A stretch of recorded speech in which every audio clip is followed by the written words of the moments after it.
What's up, people? Indie Trainer here, doing a quick video about Warframe basics, but this is not even for you guys.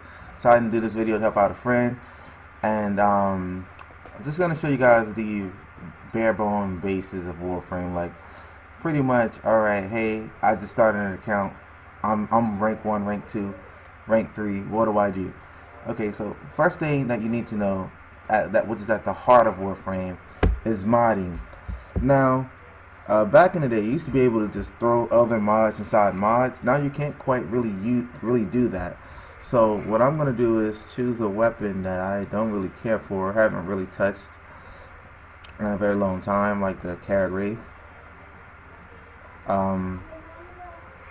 So you can look into this and notice, my modding on it. There's certain elements will give you other elements, combining elements. As you can see here, a fire and electricity will give you radiation. But the thing about these things like this, these elements, is certain elements are good for certain factions. I would go into detail about that. Don't really worry about that. To be honest, I'd say just go with, as a newbie, you want to go with cold or toxin on any of your weapons as like base elements.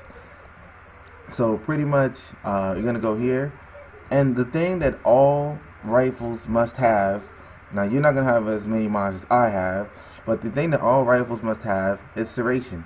You might not have a max level serration, you might have the broken serration that they give you, but you want to put as many levels into serration as possible.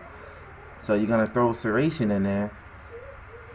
Always use the polarity. As you see right here, it says Mutter Eye. V is Mutter Eye. If you see a V polarity here, always use this polarity. But just for the build sake, I'm gonna put this here because there's another thing that you want there. Split chamber. You always want to put multi-shot in your build. It doubles your damage. I'll take it out here. Take a look at my damage right here. Okay, well, let me go here, then go here. Okay, yeah. So as you can see, my damage right here says 35, 23, 19.8. If I go here and I put in the Hell's Chamber or Split Chamber, whatever one it is, if I put in Split Chamber, you're gonna see this jump up, doubled everything pretty much, doubled the impact, puncture, slash, and the status. I know this says a 90% chance to multi-shot, but what that pretty much means is a 90% chance to increase your bullet count.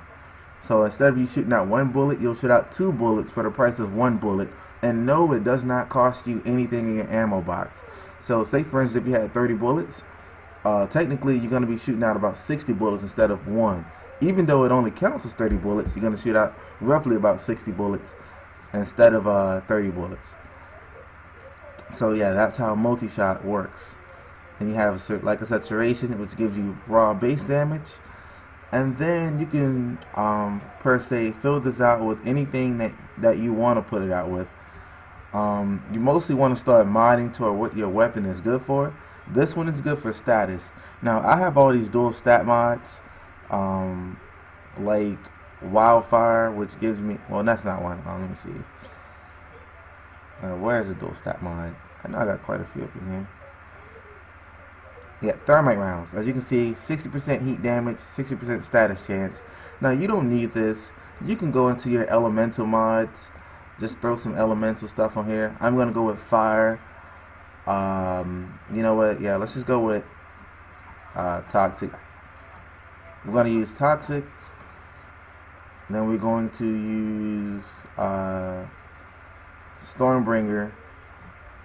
And voila, I made corrosive damage, which is good against Grenier. I still have all these points, which I can pretty much just throw anything in here. Doesn't quite matter what I put in here, because I'll never use this weapon.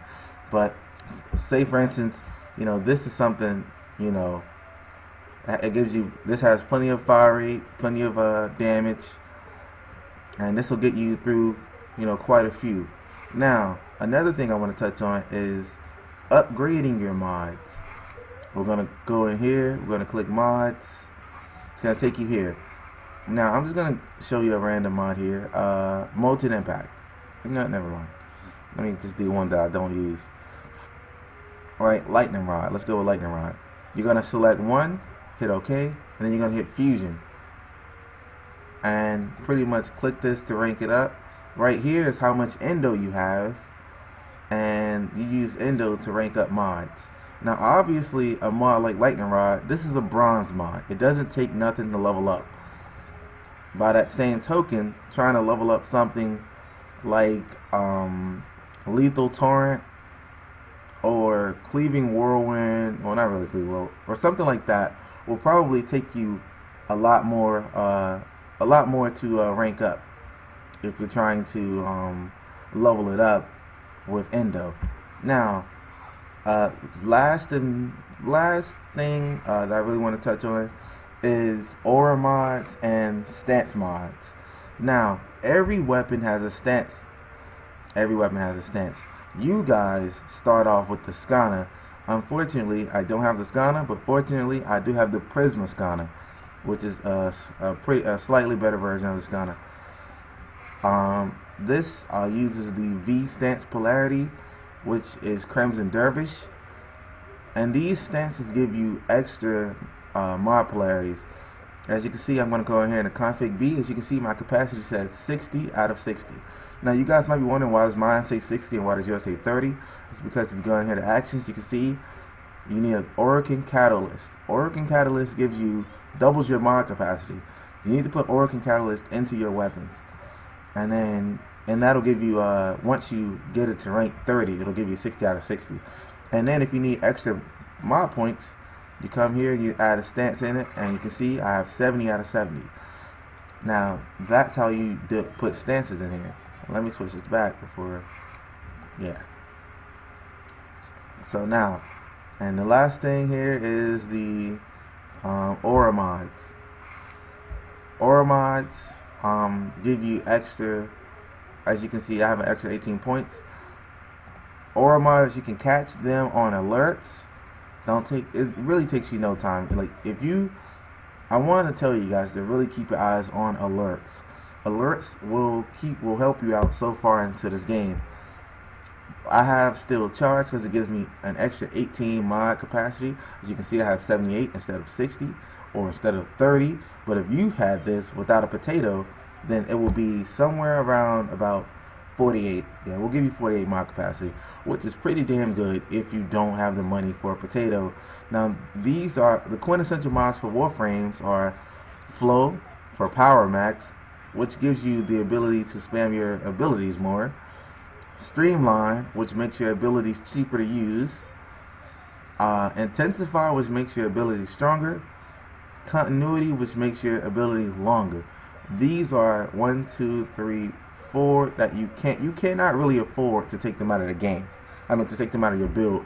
Not every build would need power range, but these mods you can't really afford to take them out, except in very certain situations when you're trying to go for certain builds. But in the early game, you really want to keep hold of these mods into everything that you build.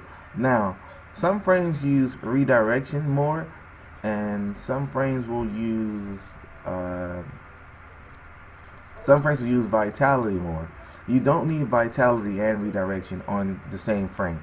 Some frames you can just put vigor on, and you won't need either. But you just want to make sure you keep at least these mods into your things. Now, as far as, I'm not going to bother with these companions because I'm pretty sure you guys don't really have that many companions. And a very quick thing for farming credits, if I can make it here, you want to go here, go into your equipment, your inventory. If you have blueprints that you're not using, say for instance that, like I have several Brock blueprints, I'm not going to do that because it's a pretty rare weapon. Say for instance if I didn't want the Cronus, this blueprint is worth 2.5. I can select one of them, I'm not going to do that. As a matter of fact, I'll do like the Ember. So I'm going to select both of these Embers, select this one, Excalibur, because who needs that? I just help form Frost, so I'm going to select these Frosts.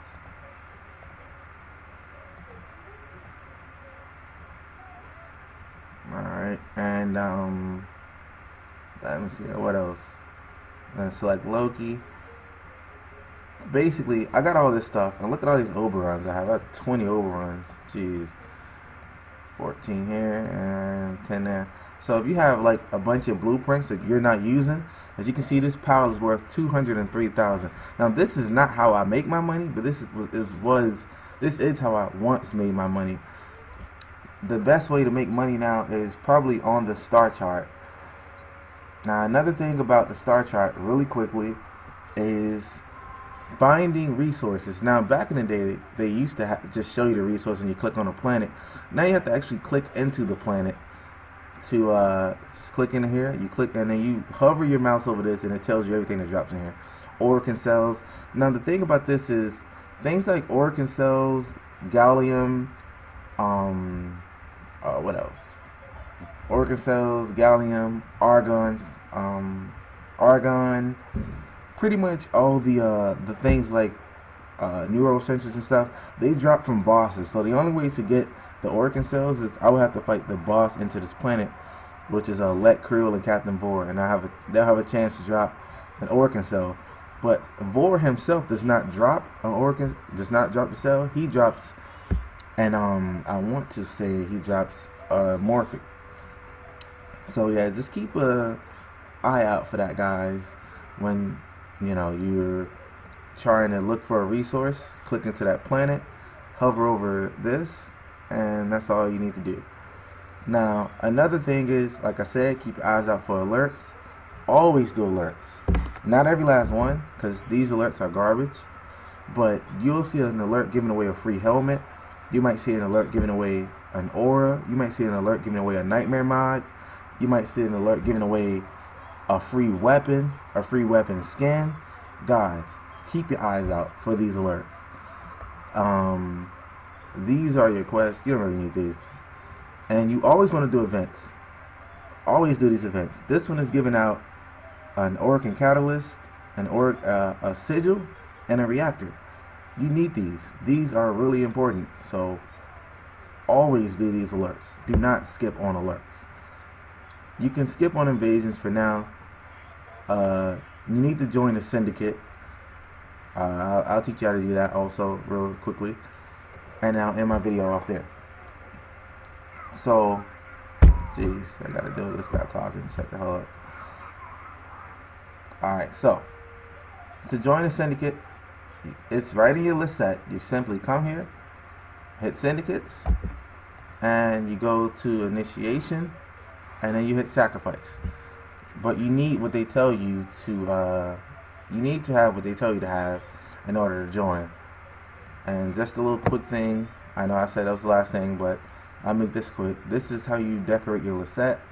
You're going to equipment, landing craft, customize interior, and hit random colors. Well, you don't have to hit random. You can pick your own colors. And just so you know, guys, it's Halloween, so they always give away a free color pack during Halloween every single year. So you want to come in here and pick that up by simply, one second, let me see if I can find where it's at. It's in bundles? Nope. Equipment, color palettes, and this Halloween, it only costs one plat, guys. Go ahead and pick it up. I just haven't picked it up about 4 years ago, but you probably don't have it, so go ahead and pick it up. And thanks for watching, guys. Have a great day.